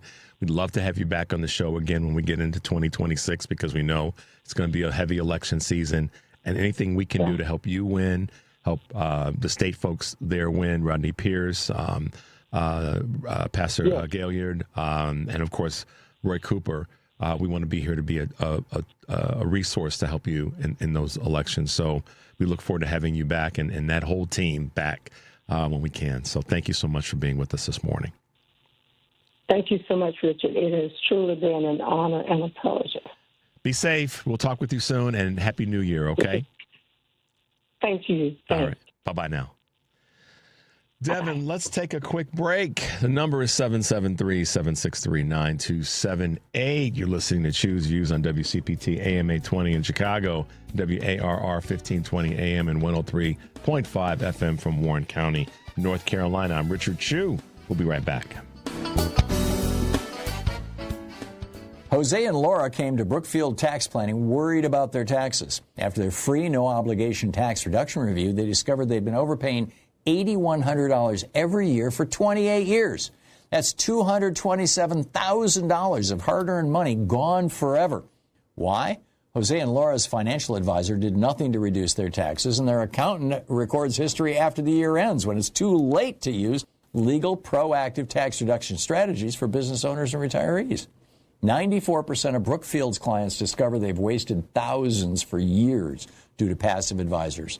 Brookfield Tax Planning reviews your returns free and can show you how much you're overpaying, how to plan ahead now to stop it. You risk nothing. But this may be the most profitable hour you'll invest all year. Call Brookfield Tax Planning at 708-485-3439 or visit BrookfieldTaxPlanning.com. That's BrookfieldTaxPlanning.com. WCPT replay. I am joined once again by David Neer.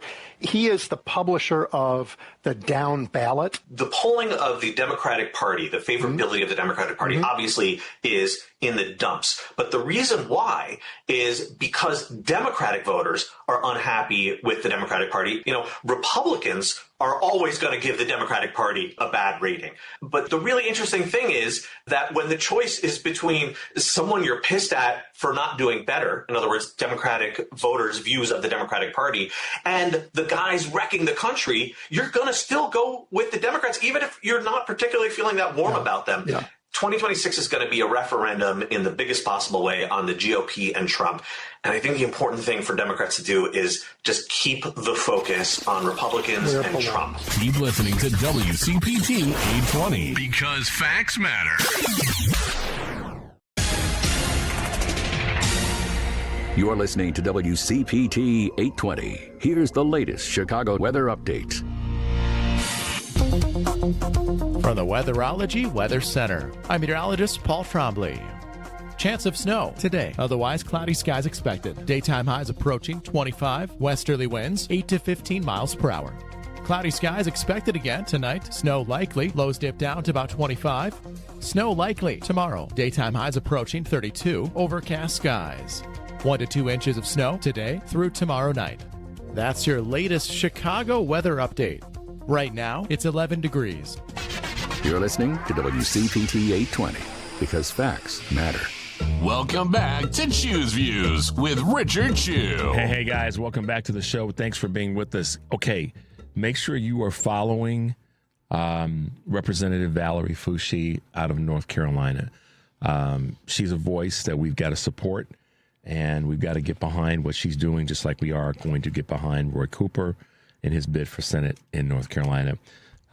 This wonderful Democrat reformer, fiscal watchdog, has been with us before, and it serves as the Lake County treasurer, but thrown her hat in the ring for controller, the state of Illinois, and she's got the chops to do it. Who am I talking about? I'm talking about Holly Kim. She was with us this morning, has been with us in the past. Last time she was hanging out with me in studio. Good morning, Holly. How are you doing today? Good morning, Rich. Glad to be back. Yo. I'm telling you, what's going on? Man, oh, man, oh, man. Happy holiday season to you. I don't know what you celebrate, so I have to be broad-reaching and say happy holidays, Merry Christmas, Happy Hanukkah, Kwanzaa, Festivus if you're a old Seinfeld watcher.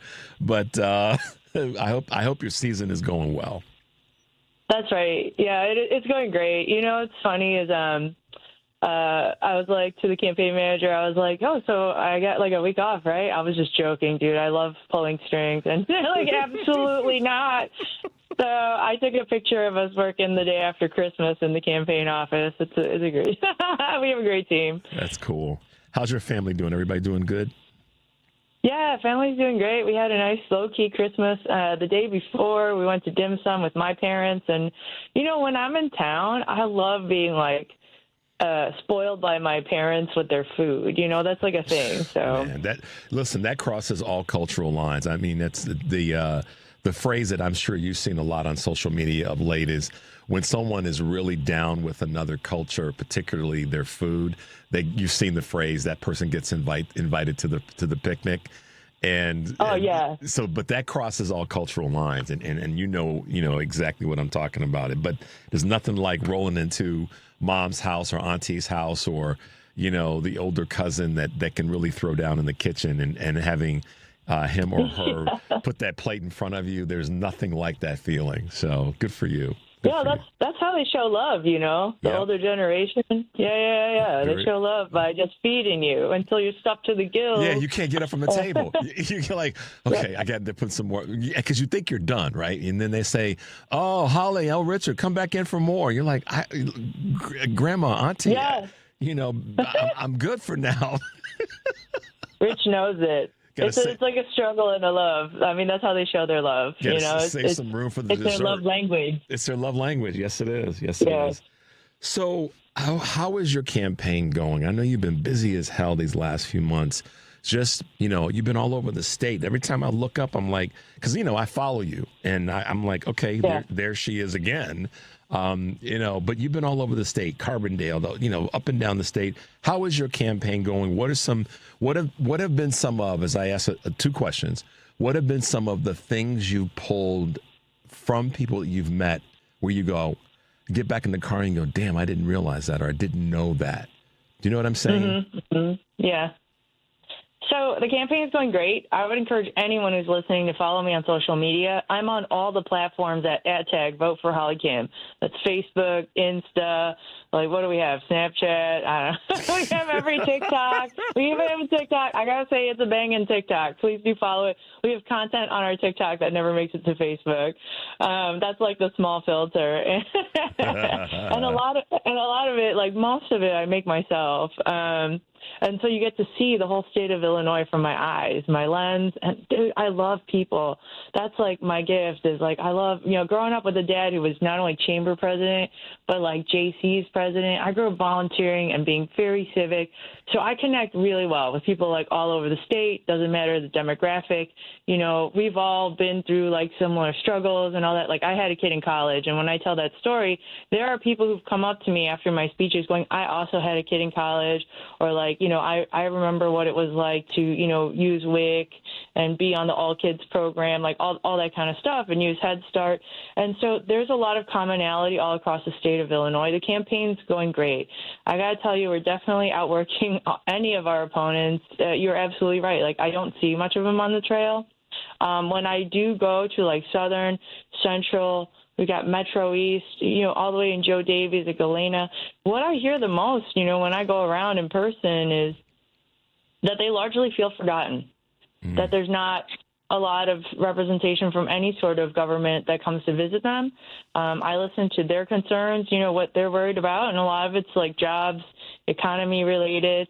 There are counties that used to be blue, tried and true blue, that are red now.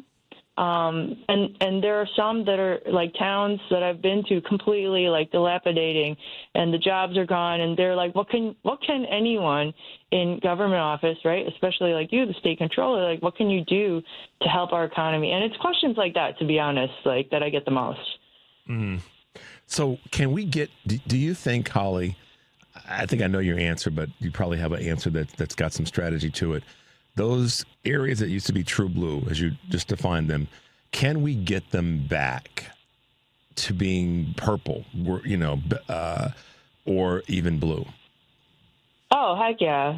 I give them my dream. So, this is what I see across the river, all right? So this is the goal, is I tell them, I go, look, my brand is a bridge in being on the left side of, politics, is I'm someone who not only has claims all the social issues. I'm a woman who's had an abortion, who's used IVF. My eldest kid is trans. You will see me at, No Kings rallies.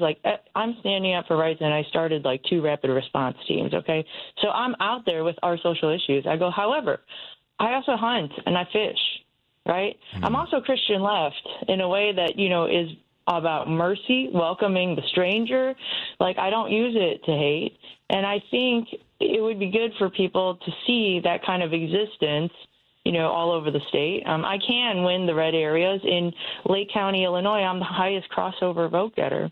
And so I tell them, I go, not only is my goal to, one, do this office and do the job of the Office of the Controller, I go, but also to build up our GOTV in areas where it's red, and candidates out there, they feel like they're just a buoy in the water, and there's not enough resources, there's not enough voters. And I ask them, I go, well, do you do like a texting campaign? Did you, use blah, blah, like a lot of tools they don't use because they don't know. Either they weren't trained or there's no resources to use it. I go, well, let's work together on that, right? And so there's a lot of, on the internet, what we call it is collabing, right? And social media. So why wouldn't we do that as candidates to help one another out in the red areas? So I told them, I go, what we're building is a grassroots network across the state of Illinois. Not only do I have like 9 regional hubs with signs and lit that can be delivered, but we have county coordinators in every single county in the state. And we're not only building grassroots, it's like native grass where the roots are even longer and like can withstand the droughts. And so I go, if God blesses me that I get in, I flip this model over, and continue it going like Obama did, so that there's this grassroots organization across the state of Illinois that helps candidates in all areas. And so we're working our tails off in ways that will benefit lots of people. I'm all about tangible deliverables. Yeah, that's so important. You're listening to Choose Views on WCPT AM 820 in Chicago and WARR 1520 AM and 103.5 FM from Warren County, North Carolina. I'm Richard Chu. We're talking with candidate for Illinois Comptroller Holly Kim, but also serving currently as a Lake County Treasurer. You brought your goal. A word that you've used effectively and you've delivered is intersection. Math and social justice is one of your platforms. You talked about earlier when you said, listen, these things here that are viewed as left things, I'm down with that. I'm a practitioner. I'm a real person that's experienced these things. And how brave it's literally my life. Right. It's literally my life. I can't get it. Yeah. So you've made the intersection, but you just showed an example of, but I like to hunt and fish, and I like to do the things that have been stereotypical, put in the laps of those that are on the right. So one of the things that I think has been great in watching you is you've delivered in that space. You said, hey, we're all going to end up either surviving or failing together because we decided to not be there for each other. And I like your let's put math and social justice on the same table because they both matter right now in our society. Yes. So the example I'll give is in my treasurer's office. Not only have I delivered record interest, I'll talk about, there's 3 different buckets that I love to talk about. One is the bucket that the county board gets to use any interest that comes out of that bucket. And it used to do $2 million when I first got there with the previous treasurer, and now it does $6 million. So not only does it pay for my office, I get $4 million for the county board to use at their discretion. The second bucket is our reserves, which, you shouldn't touch at all. It's our rainy day funds unless something catastrophic is going on. And it used to produce $6 million in interest. Well, after I changed how we invested with an ESG policy, which is environmental social governance, and I did that even before it was required by State Treasurer Frericks put in a bill that we invest that way. But I had it like a year before that because that's my heart. I'm also an environmentalist, and I used to have a sustainability group. But anyway, it used to produce $6 million in interest, and now it produces $24 million in interest. And we had a record year a couple of years ago with $27 million in 1 year in interest in that bucket. So this is exponential, over 200% growth in output. And then the most proudest bucket I have is the checking account the property taxes flow through. And it's an interest-bearing checking. It used to do about 1.75%. And I said to the bank, I go, hey, could you do better on that interest? And they're like, that's the customary program. It's the checking interest. That's what it comes with. And I go, that's fine. That's cool. I'll just go to a different bank. And they're like, hold on. Let's not be crazy now. But, for me, it's not about, will I play golf with you? It's about I want tangible results in my hand. And they all know that by now. I've been there 7 years as county treasurer. So they raised it to 4%. Yeah. Wow. And it made $3.2 million in interest that I was able to give back to the schools, the parks, the libraries, the taxing bodies. And there's a school out there who got an extra $140,000 they never expected. But that's where we are, right? Intangible deliverables. And I think anybody wants that now out of their elected officials. There's no doubt about that, Holly. When I wrote down earlier being heard, that's the same thing that Congresswoman Valerie Foushee said, who was on shortly before you from North Carolina. She said the same thing. I asked her the question about going to town halls. because she stepped into that very quickly earlier this year, as making sure that town halls were being held. And she said what she learned is to listen and hear what people have to say. But also there were people who attended the town halls that may not have been the ones to raise their hand to go to the mic, but she felt that they got value out of that because they had questions that someone else had the courage to ask.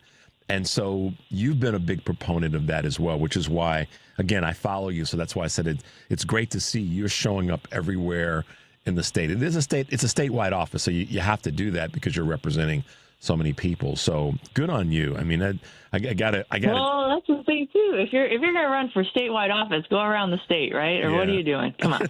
I gotta share this with you. One of our listeners just sent me this and said, "Geez, what a treasurer this Holly Kim is.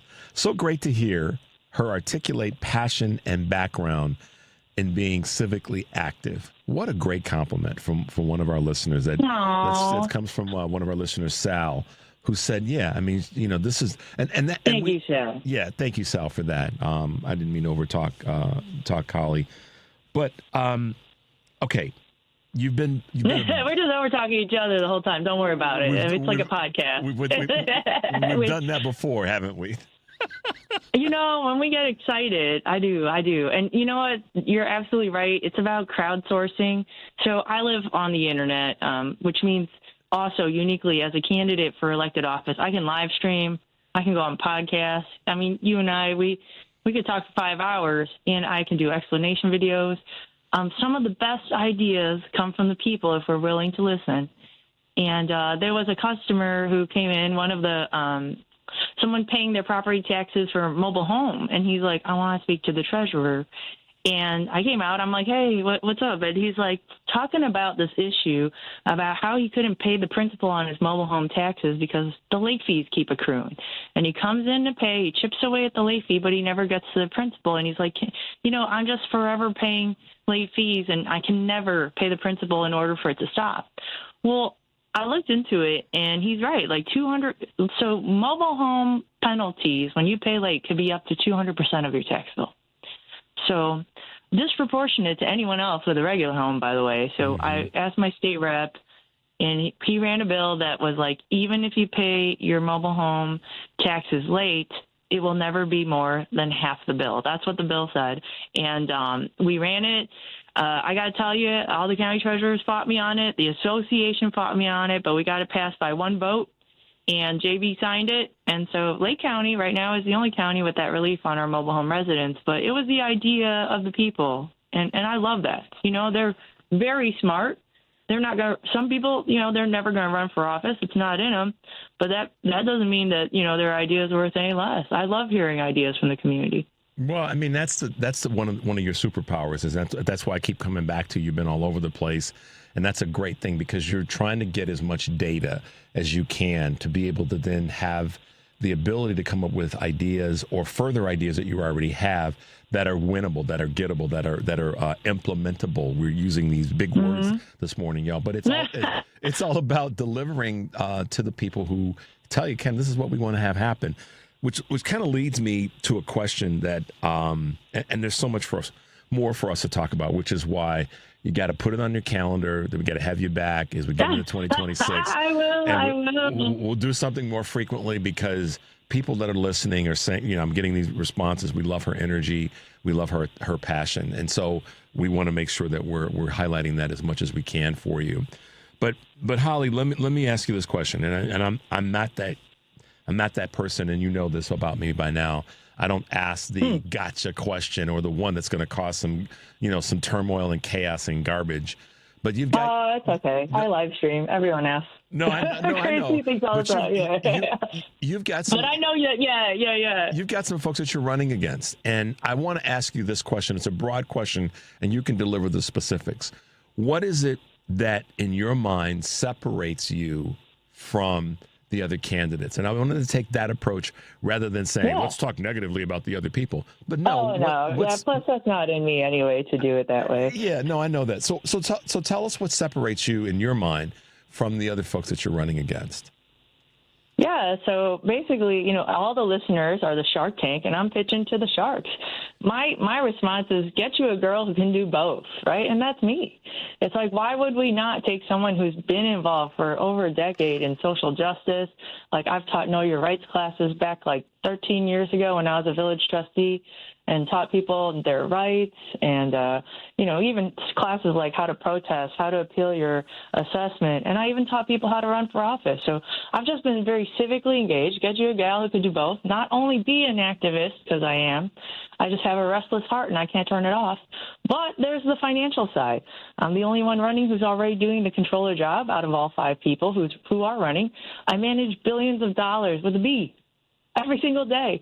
And it's not only just in my capacity as county treasurer, I also sit on the board of a public funds investment pool. So I am surrounded in actual tangible work where I directly manage billions of dollars, and it's my integrity on the line with every check that goes out. All checks have my signature already on it. Like I said, I'm already doing the job. And all ACH transfers. I'm a nerd at heart. I think people can hear the joy in my voice. There's nothing wrong with wanting to do the job. And there's a lot in this job that needs to be like updated, software, processes, cybersecurity beefing up. But I tell you what, one of the strongest things I'm going to have to do, in doing this office, which is newer, is that I'm a strong privacy rights advocate. Like, I've long followed the ACLU. And right now, this office is in charge of not only hundreds of thousands of pensioners' data, over 60,000 staff, and employees of the state of Illinois, but every single one of us who have ever filed our taxes with the state of Illinois, our data is in that office. It's not proprietary to the federal government. And right now, the tentacles from the mega overreach, Kawame is literally suing the federal government because they're trying to get privacy data for ICE. So we just need people who are going to be fiercely protective, but also conscious about these kinds of issues, right? You're going to have someone who will stand by you no matter what the issue is. Well, and I think that people recognize, and this is why we're getting the responses that we're getting this morning in terms of your passion and how you unapologetically articulate those. And so it's a nice blend of the math and the numbers and the social justice part of you, because Thank you. That's the I was asked a question by one of my in-laws this weekend about am I left brain or right brain in terms of how I operate. And I truly believe I'm a good portion of both. And so because of that, I think it allows me to kind of navigate in and out of things fairly well and fairly adeptly. I'm not saying you're, where you are with the hemispheres of your brain, but you've really... I'm there with you. Do you understand that? You do really understand, and by implementation, the importance of taking that left brain of yours and integrating it with the right brain, because by doing that, you get so much more done. That math and that social justice coming together is a dangerous combination, y'all. I also am very experienced in software rollouts, being from like the tech sector and the .com industry. I've had my own punches in the face from software rollouts, but I don't get riled up. I know that we have to ticket and tag all the bugs in order for things to be fixed. We see software issues at launch all the time in every government sphere because we don't take something out of the box like a QuickBooks. Everything is custom. Custom software. A lot of the bugs you don't figure out until it's live. And honestly, as this office rolls out new software, which it must, I'll give you an example. When I get wire transfers from banks to my office as Lake County Treasurer, it has lots of details. And when I get wire transfers from the state of Illinois, there's less details. And that tells me they're using an old mainframe system. But, I'm experienced as the wheel. I'm up for the job. And that's why there's a part of this that's like, guys, there's nothing wrong with wanting to do the job, right? There's a lot of joy in it. Well, and that's the passion that is so clear with us this morning. And modernizing the comptroller's office means better systems for everybody in the state of Illinois, whether they be an individual or a small business or a larger corporation. So you've got your thumb on the pulse of that, and you're doing the job now. So I'm a big advocate of what you've been doing and supporting your work. So I'm really glad we were able to have you on again this morning. So Holly, you get you get a kind of the little bit of the last word as we wrap up today.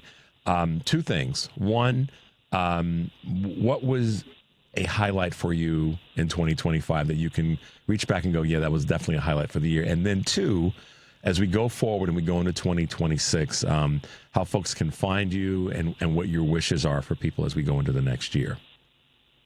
Yeah, let's see. So one of the highlight reel memories that stands out to me in my brain is when I went to Bloomington, and it was National Trans Day of Remembrance, and there was this club, and the club was full of everyone who was, remembering friends, acknowledging, the holiday and the gravity of it. And it was a room full of people who supported not only the trans community, but there was a pastor. And they were part of, like, the local, how do I want to say this?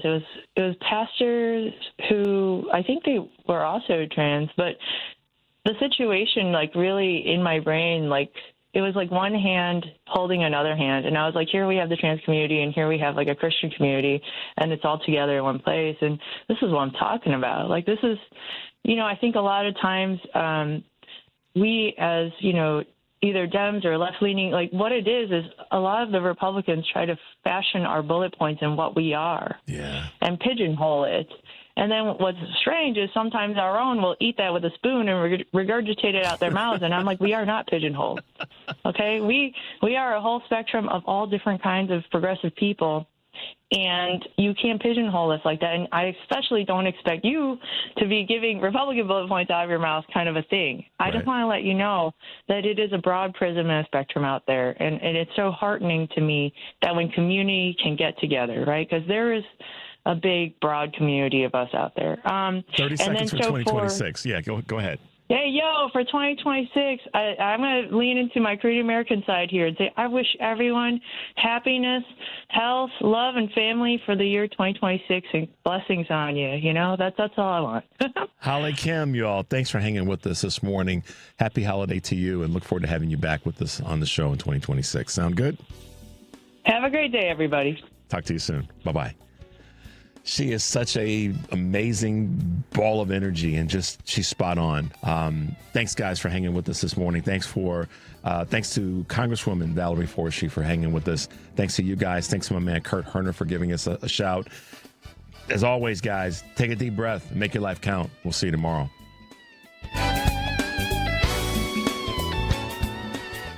Would it be crazy if you packed your bags and left for a week, a month, a year? What if you left for 2 years? What if you were going far away to help in a village on the edge of the Gobi Desert, to teach children and learn a thing or two about yourself? Would that be crazy? Peace Corps. Life is calling. How far will you go? At Audion Hearing, our mission is simple: to make better hearing affordable for everyone. We're proud to offer high-quality, rechargeable hearing aids starting at just $98. Clear, comfortable, and ready to use right out of the box. And here's a study worth hearing. Research shows that wearing hearing aids can reduce your risk of